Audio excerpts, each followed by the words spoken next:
Life Rhythms with Ryan Skyy. Observing the world around me, looking inward, trying to make sense of it all. Hey guys, welcome to Life Rhythms Radio Show. I am your host, DJ producer Ryan Skyy. So excited about the show today. I got a very special guest on. Chad from the group Tritonal is joining us today. What is Life Rhythms Radio, you ask? Well, Life Rhythms is a radio show that revolves around my personal growth journey. So each episode features one song and one personal growth topic. You see, as a musician, I spend a lot of my time observing the world around me, looking inward, trying to make sense of it all. I do it in song form, and now I'm doing it with my radio show. I'm so excited about having Tritonal on today in the topic. We're going to be talking about social media and closeness. We're going to be talking about the effects that social media have on us, and why is that from a deeper level? What is going on when we're interacting with social media? The good, the bad, and the ugly.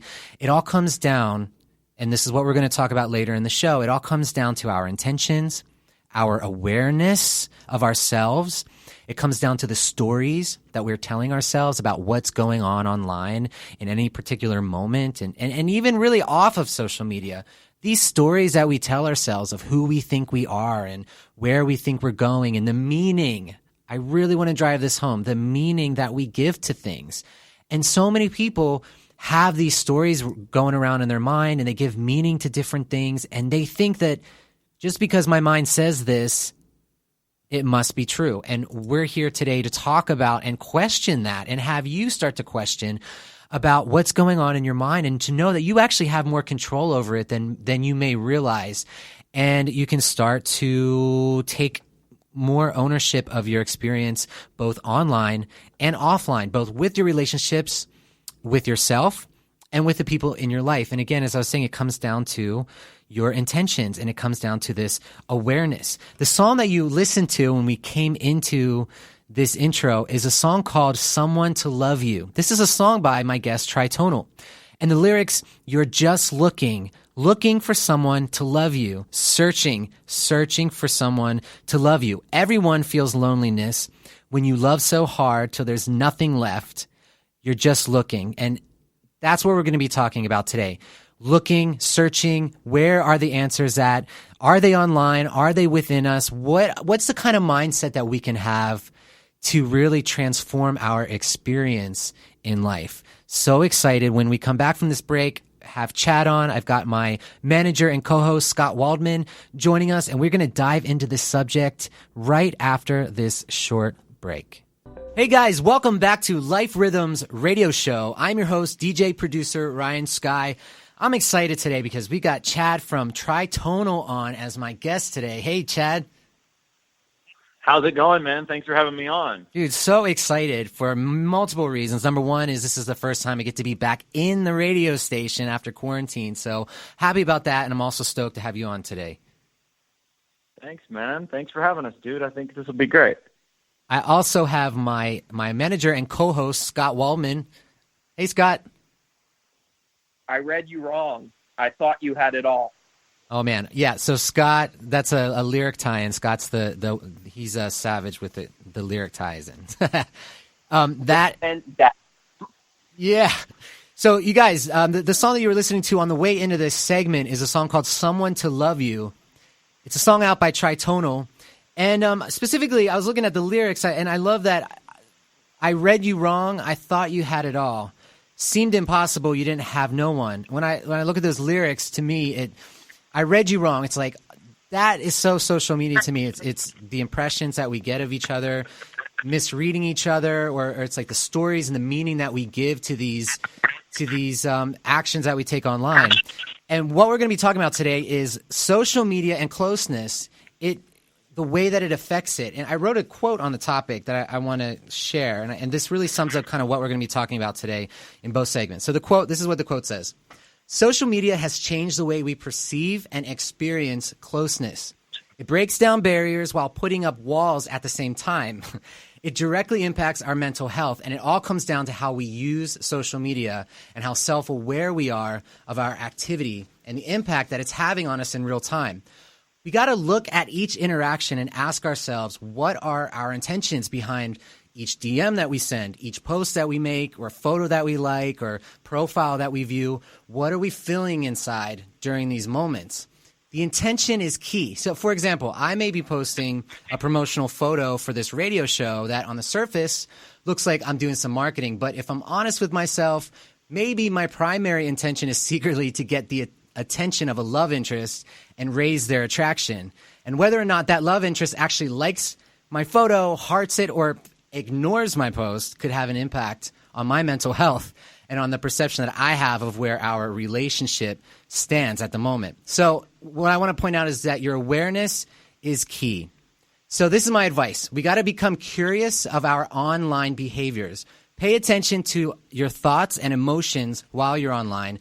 Try to learn why you post certain kinds of photos and what you hope to gain from checking who actually liked the photo. Pay attention to the meaning that you give to things online, and know that you can change your behaviors and intentions, stories that you tell yourself at any time.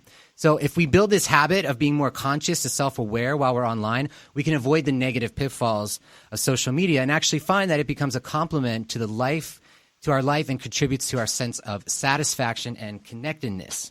So that's the quote that I wrote on the topic. I wanted to start off with that because, Chad, I'd love to talk to you. You know, you're in the group Tritonal, and I would love, so in segment 1, I'd love to talk about how is social media helping you to stay connected with people that are already important in your life. And then in segment 2, I'd be curious to talk about social media and fans. And does it actually bring us closer together to our fans, or does it create this false sense of intimacy or closeness because they think they know us, but really it's like we're only showing them curated versions of ourselves, you know? Sure. I mean, so for one, I think that social media is a reflection of the state of our collective human consciousness. And I just think it's a technology, much like a crystal. If you put a red flower behind a crystal, the red color of that flower, as well as the imagery and geometrical shape of that flower, is going to refract and radiate through the crystal, and you're going to get a distorted image of that flower. But if you were to put like a big black pile of mud behind it, all you would see was brown. And so I think that all the technology is doing is refracting the state of consciousness that we're currently experiencing on this planet. And I think that state of consciousness is elevating during this time. I think that there's been a massive shift in awareness for the collective during this pandemic. I think it's been a great time for reflection for a lot of people on just simple questions like, who am I and what is my purpose? So, you know, it's sure you can try to be more self-aware when online, but I think it would be more helpful if people would just start to be more aware of the thoughts running through their heads all the time, and that way they can treat the internet and interactions with people online as well as in real life much the same way. Instead of fragmenting it, I think that the mind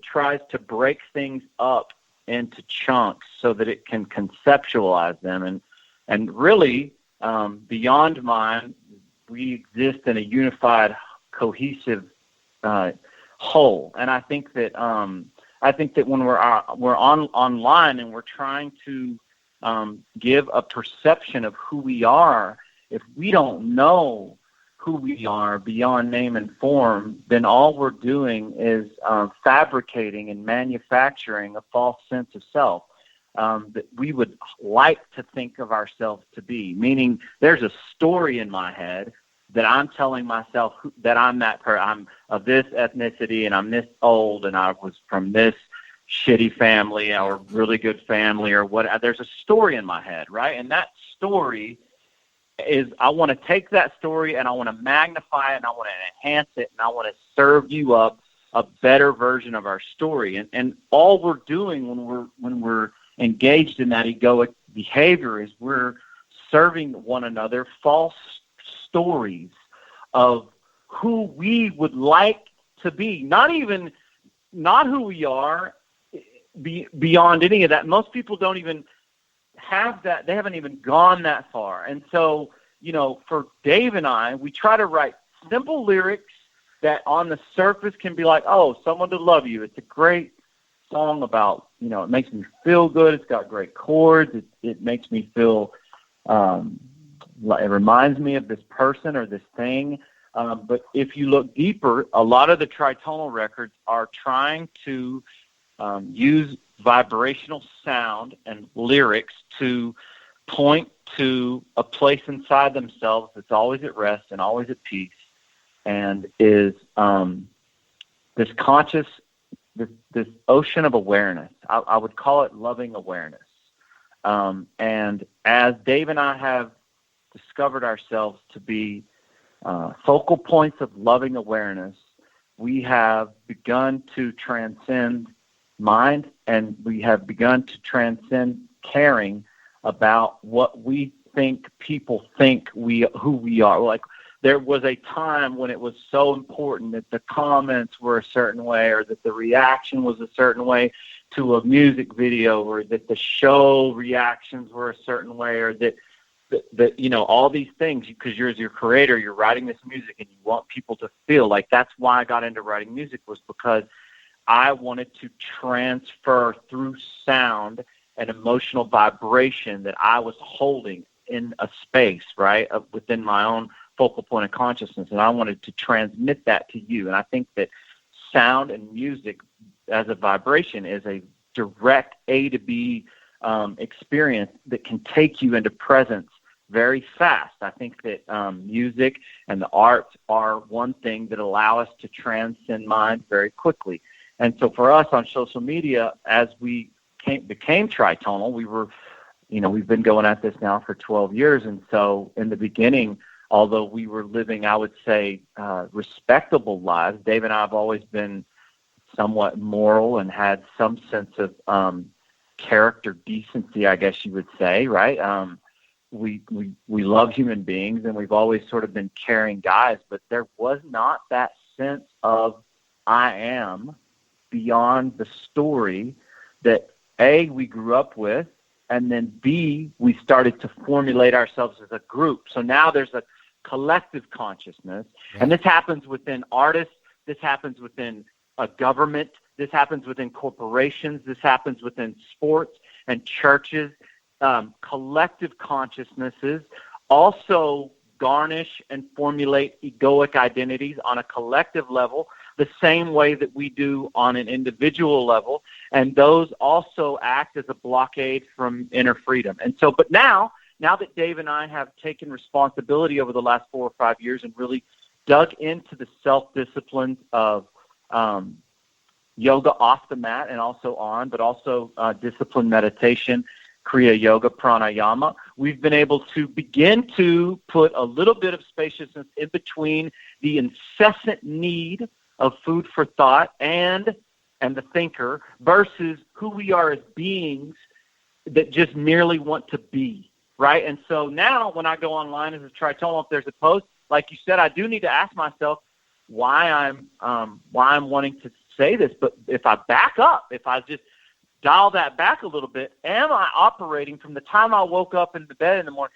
am I operating out of that small self with the lowercase s who's needy and separate from you and her and him and the world that I live in and everything? Am I separate and cut off and needy? Or did I wake up and get down and lotus this morning and remember that I am just one fragment focal point of the collective, and that if I will align myself to the suchness of now, that I will then be able to be used as a vessel, and that I don't have to worry about what you think my story is, if that makes sense. Yeah, so, it does. I know that was a lot, and that was pretty deep, but that's how I look at it. Chad, I could not have asked for a better guest for my show. This is exactly in line with what we talk about on Life Rhythms. So many things you said brought up a lot of touch points for me. Have you read, are you familiar with Eckhart Tolle, the teacher? Yeah, man, yeah, E.T. was at the beginning of my real jumping off point for spirituality. Same with me. New Earth and Stillman Speaks and Power of Now. Yeah. I've read all of them probably 6 or 7 times. Okay, I hear but it. then I jumped on into Ram Dass, and Ram Dass led me to teachers like Paramahansa Yogananda and Sadhguru, and I'm now part of the Self-Realization Fellowship and I'm just absolutely loving Kriya Yoga and Awesome. And pranayama. And my discipline's pretty rigorous. I'm sitting for about 2 hours a day. I sit in the morning for 30 minutes, and I do an afternoon sit of 30 minutes, and I sit for an hour at night. Cool. And that sitting has begun to harmonize so many levels of distortion of mind that have accumulated in not only this lifetime, but I would postulate previous ones as well.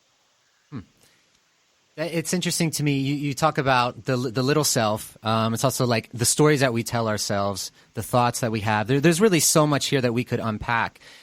In terms of your music, one thing I love, Eckhart Tolle and some other teachers, they've mentioned this in the past about how even if somebody is not that present, not that conscious at the moment, when they encounter a piece of work, or whether it's even like a watch or something where the intention behind the making of that watch or that song or that book that they read, if the intention behind it came from this place that you're talking about, this pure place of presence and awareness, it comes through in the product, and the person that is experiencing, they don't even realize it, but there's something inside of them that recognizes themselves in that piece of work that they're experiencing. And for some reason, it resonates deeply, and they may not know it. And I'm curious that in terms of Tritonal, now that I understand the intentions behind your music, I imagine that has to be a reason why people are so drawn to your music. They may not realize it. They are simple lyrics, but all of the intention that was put into making those songs and those lyrics is coming through, and it's almost like a subconscious sort of a thing where it resonates with them. It is a subconscious vibratory attachment that happens. You're absolutely right, and the reality is that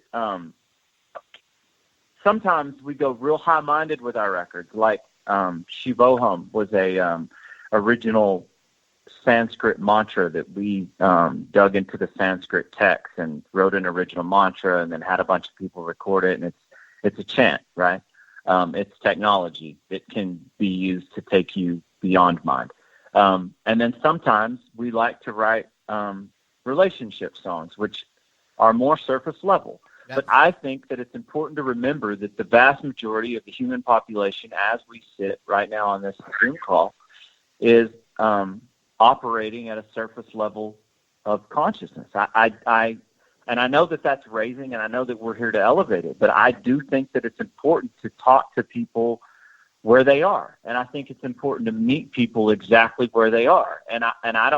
I think it's really easy as you begin to progress on the path to get self-righteous, and I think it's also really easy for ego to come back in and to identify now as myself as being a meditator or a follower of this, or that it always comes in the back, and now all of a sudden I'm identified with my past, or I'm identified with my teacher, or I'm identified with this new role that I'm playing. And so, I love that Ram Dass constantly talked about using the canoe to take you across the river, but once you're across, to be willing to let it stay and not drag the damn thing up the mountain.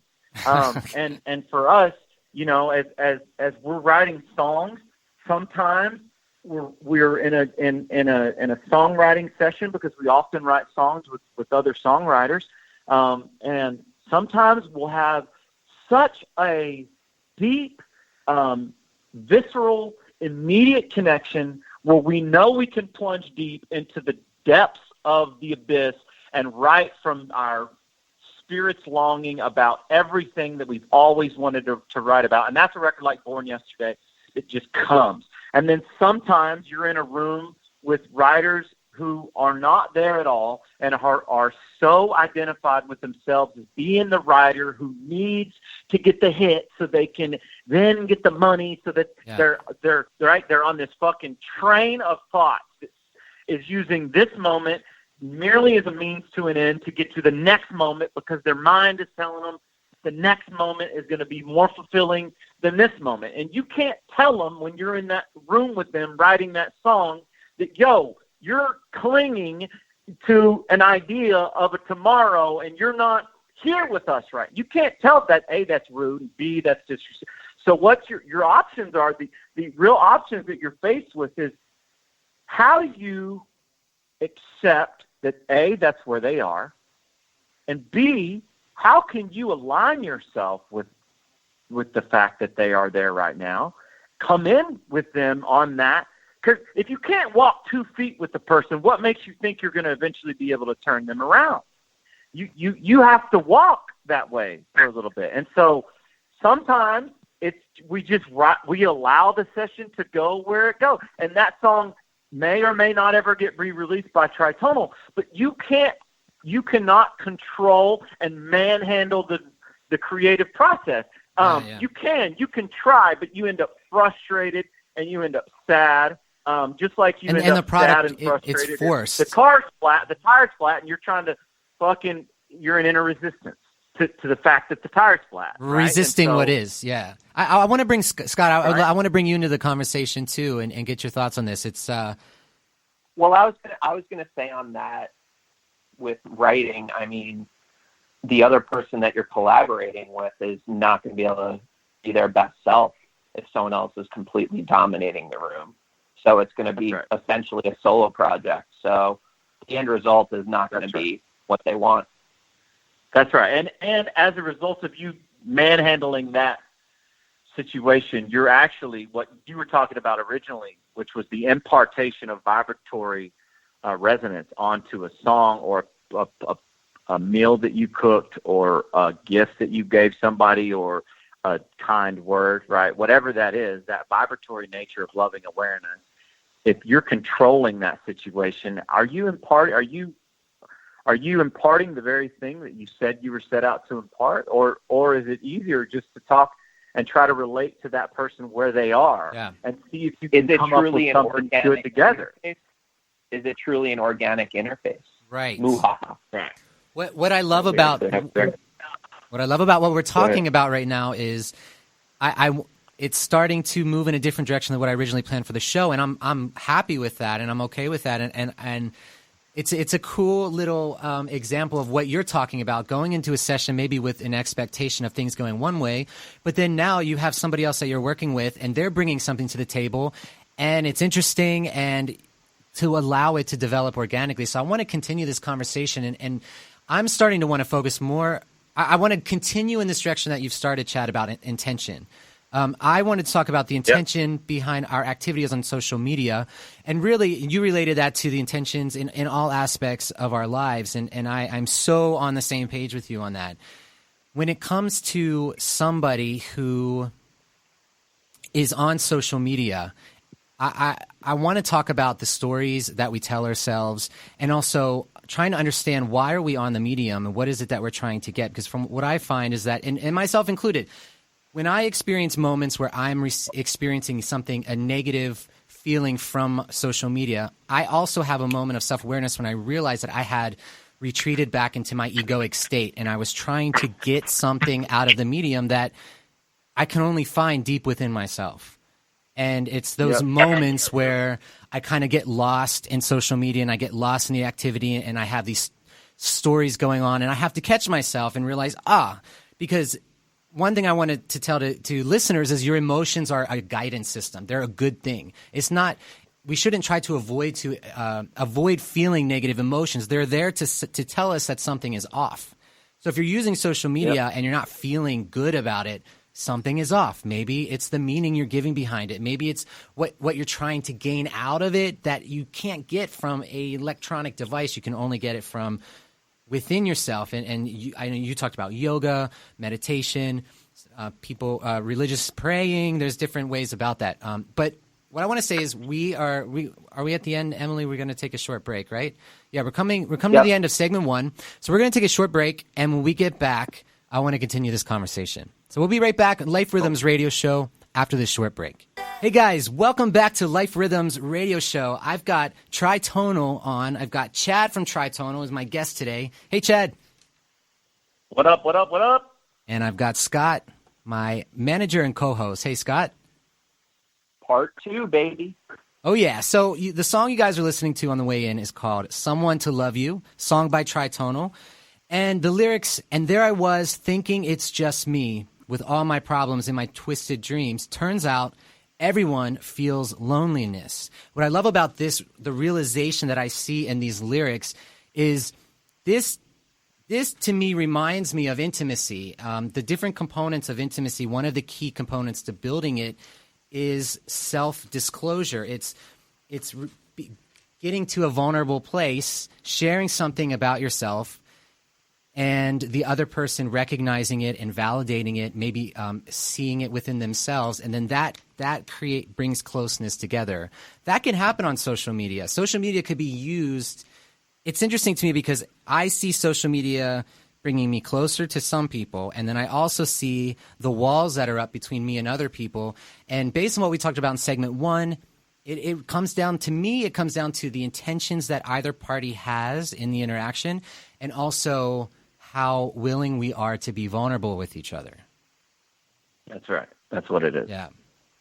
Yes. So, I think that in order to truly be vulnerable, one has to be willing to die.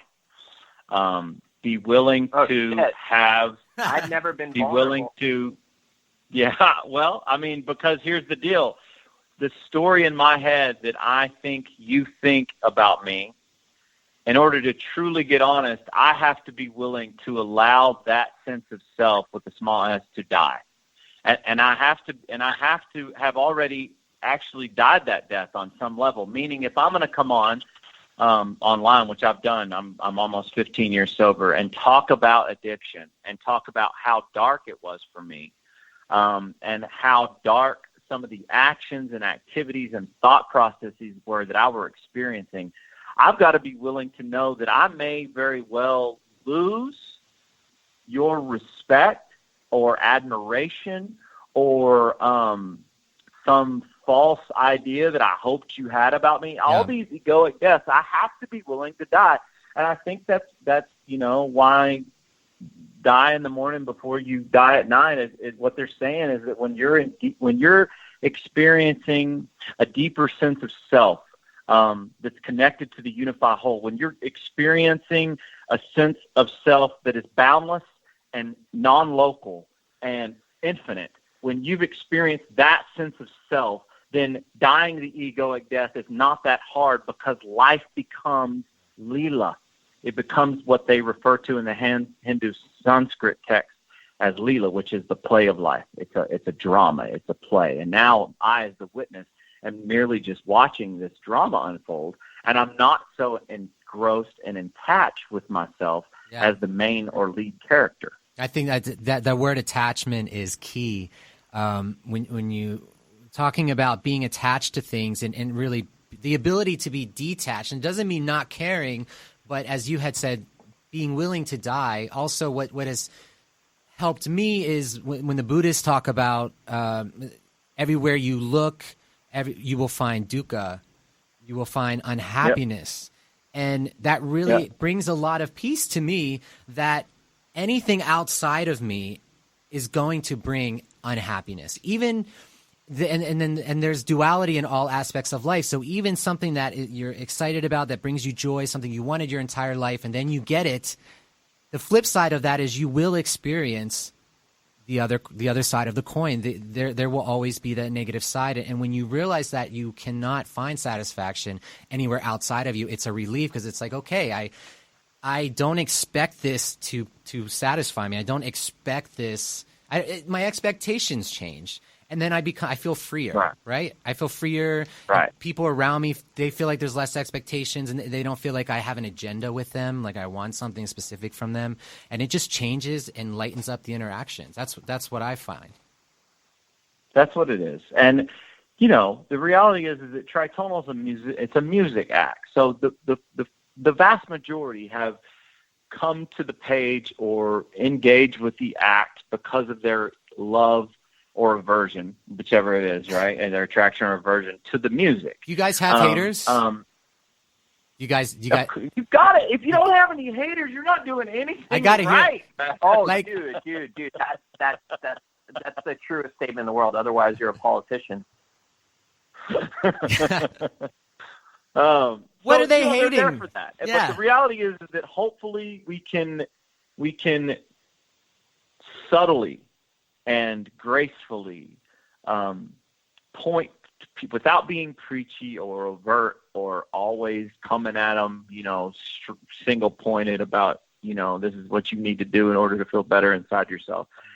There's ways of just being happy and equanimous, peaceful and loving, where people resonate with that and they resonate with that vibe and feel the song, makes them feel a certain way. Your page hopefully makes them, the copy on the post make them feel a certain way. And the fact that you're not clamoring for attention, I think that the mind incessantly needs more food for thought. It's insatiable. And I think that when you're egoically identified on your page, you are insatiable for feedback, comments, validation, likes, DM, whatever. And if I'm just coming to you every once in a while, and I'm only posting once a week or twice a week or once every 2 weeks, and it's only to feed you some content that I've gone away and worked hard on this thing and put my beingness into it, yes, and it can help you. And I only come back when I've got actually something to give you, mainly, or tell you about another experience you can have at a show or at a stream. Then there's spaciousness. Then I'm not always in your face saying, look at me, look at me, look at me, right? And so that's how we were early on. We were look at me. For how long? Look at me. You've been doing this for 12 years, so can you tell us the journey? How long were you like that, and when was there a shift that happened? There was a shift about the time we were having the big explosion with the Chainsmokers collab, Until You Were Gone, which is about, I guess, 4 or 5 years ago now. That record was exploding, and they were exploding, and dance music and dance pop music in the United States was exploding on radio. And there was this we were touring with Cash, and we were doing 150 shows a year in Vegas residencies and all this stuff. And at that time, all the success was there. Everything that we could ever have asked for, the money, the private jets, the Vegas residencies, all the show, everything, the sold out, I was all there. And I had slowly and surely chipped away at the meaning of what we were doing subconsciously, meaning I had slowly bought into a paradigm, and Dave had too, that more is better. And that more is always better, and that success is an end. We should treat that as a means to an end, like success for success only goal, just for more. And because more is better and we always wanted more, then now we're writing music and we're posting and we're doing things of the lowest common denominator just to try to get more of everything. And we're off message and we're off base and we're experiencing probably Tritonal's peak success, but inwardly I am absolutely suffering. I'm suffering on the big shows, and I'm suffering on studio sessions. Why? Because in my head, Dave and I are telling ourselves, if we can get a number one at top 40, then we will then have X, Y, and Z. Then our profile can include it. Then we'll play main stage here. Then we'll do this there. And all these living for the now as a means to an end tomorrow. And I just had a breaking point, man, where I wasn't happy doing the thing that used to bring so much inner presence, so much loving awareness, music and creating in the now. There's a flow state that you can enter. Yes. And that flow state is what I love to enter into when I'm writing records. And go with the flow state. That has not only was gone, but had been gone for a long time, and I hadn't noticed it until that night or that day or whenever it was. And that's about the time that I really jumped back into metaphysics. And when I did, then I turned around, and like the prodigal son, I began to, journey back home. Okay. And how has that impacted your relationship with your fans on social media? Their perception of you through the first half of your career. It's probably lingering. So you got to understand that the perception of the world of you is always beyond. It's just like the promoters. We always say the promoters are 18 months behind the record. So make a hit today, in 12 to 18 months, you'll be playing the shows that you deserve to play 12 or 18 months ago. It's just the industry hasn't caught up to what you've been doing. It takes a minute to curate. It takes a minute to bubble. And it takes a minute for people to, A, to see the shift, B, to believe the shift, and to C, to resonate with the shift. So the shift happened 4 or 5 years ago. I still don't think the vast majority of the fans know or care, and that's fine. All that matters is that Dave and I are producing now with an absolute single-pointed sense of authenticity.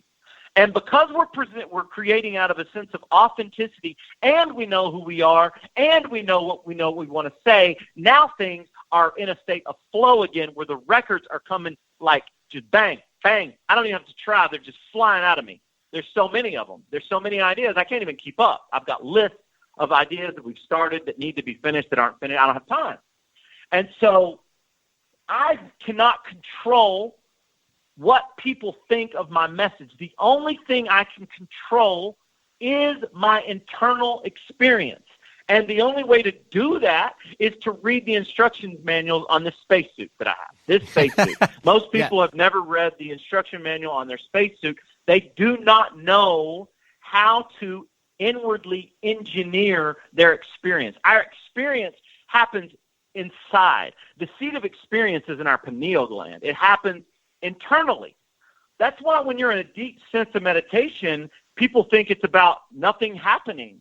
When you're in samadhi, there is an absolute richness with the complexity of everything happening simultaneously, while also boundless, infinite nothingness happening. And so there's this, I think that I can't worry about what you're asking me is, how do the fans think about you now that you've made an internal shift? And A, I don't know, because there's so many of them and they're all fluctuating and changing their internal states every day. And B, it's really not imperative or important that I put that much attention on that, because if I do, I slip back into that old sock of trying to control how others perceive me all the time, instead of just being, which is impossible, and allowing them to have their own experience.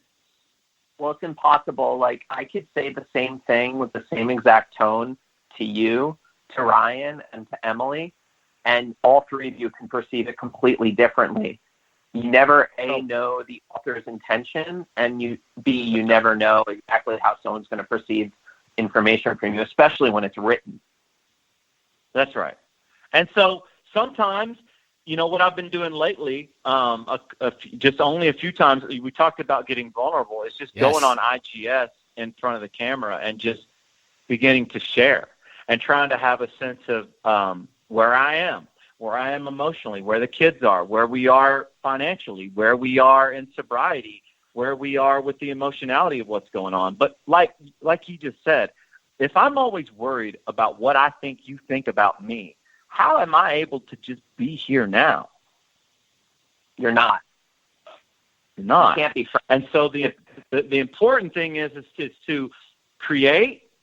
I love this. If you guys have time later, go onto the Ram Dass Spotify page and listen to the guided meditation called Awareness. Justin Beretta, who's one half of Glitch Mob, made that. Justin Beretta's dope. No way. Okay. And Ram Dass talks about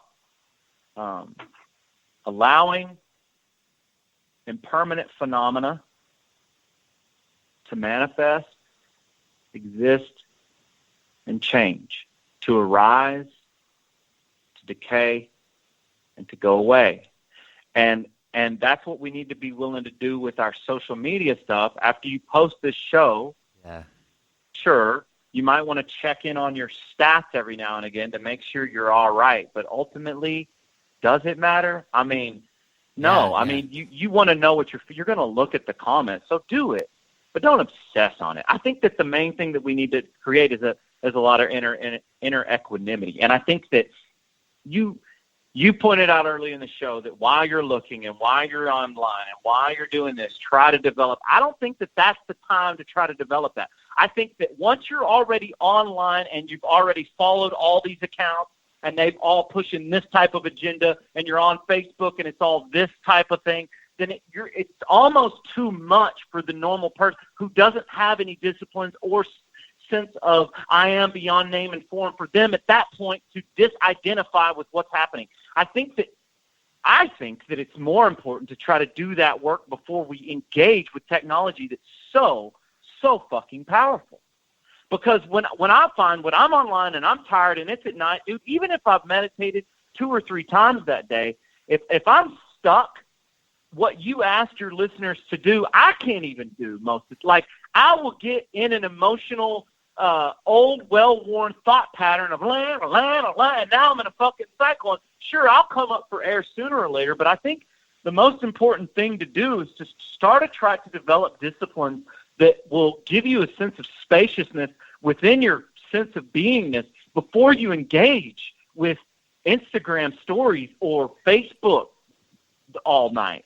You know what I mean? Yeah, discipline is a key word that you said about it, and I believe that social media can be a tool that we use, right? That in addition to the work that we should be doing outside of it, and I don't believe you can do all of the work through the medium, but if the goal is to have more of an awareness, and you find yourself getting tied into the egoic aspects of social media, the discipline comes in that says, okay, I need to log out. Maybe I need to take some time off of social media so that I can start to learn how to create the spaciousness and start to learn how to pay attention to my thoughts and intentions. All comes down to discipline. I mean, I just want to chime in on this because this is something that Ryan and I talk about a lot. I really, really need to have disconnection times every single day from my phone, from my social media. Otherwise, my head's going to explode. And I think it's very healthy to do that. We don't want your head to explode. Yeah. No, it's yet to do that. And I don't like cleaning up, the microwave, so I'm not in the mood for that. No, that's it.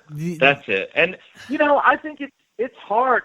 As we've made this shift, I've often wanted to share more of the experience of awakening, the experience of this deep sense of peace that comes over me at times. And often I feel like, I think one of the obstacles for me is feeling like I don't have the right words to give you it's like sometimes it's unlanguageable. Like after you come out of a deep sense of a deep meditation or a deep, if I'm with my wife or with my kids and we've just had this amazing moment and I want to share that, I find it difficult to language sometimes, and I find it difficult to make it,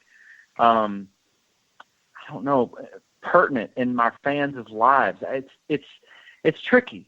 I think one is because I'm new and I'm still finding my way and with all of it, and I think two because I'm not Russell Brand. I'm not I'm not known as a podcaster. I'm not known as my fans aren't used to engaging with the brand in that way. So it's a completely nuanced new thing as well. And so anytime anything's new as a creator, you want to make it good. You want to make sure that it's succinct and single pointed and very mindful. Mm-hmm. And so it's tricky. Like I don't have that figured out yet. And I think that just happens with time.